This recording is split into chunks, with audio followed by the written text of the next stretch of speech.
বন্ধুরা আমাদের এখানে মেলা হচ্ছে, বিভূতি মেলা। টালিমেলা তো নিশ্চয়ই যারা সবাই থাকো তারা জানো। তো মেলায় গিয়ে ও আর কি একটা ফুল দেখে আর কি ফুলদানি দেখে পছন্দ হয়েছে খুব, তো সেটা কিনে নিতে হবে। সেটা কিনলাম, সেটা কিনে যাবো। এখন আনবক্সিং হবে, তার ভিডিও করতে হবে।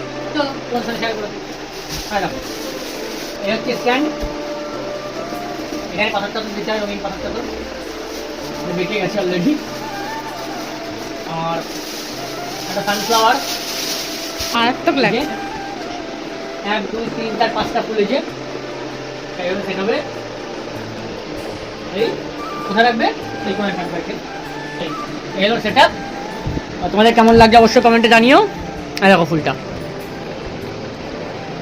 তো অনলাইনে যা প্রাইস তার থেকে অনেক কম নিয়েছে। প্রাইসটা আমি বললাম না, অনেক কমই নিয়েছে প্রাইসটা। অনলাইনে আই থিঙ্ক 800 টাকা দাম, তার থেকে অনেক কমই নিয়েছে। হাফের হাফ নিয়েছে ধরো প্রায়, না হাফের হাফের থেকে একটু বেশি।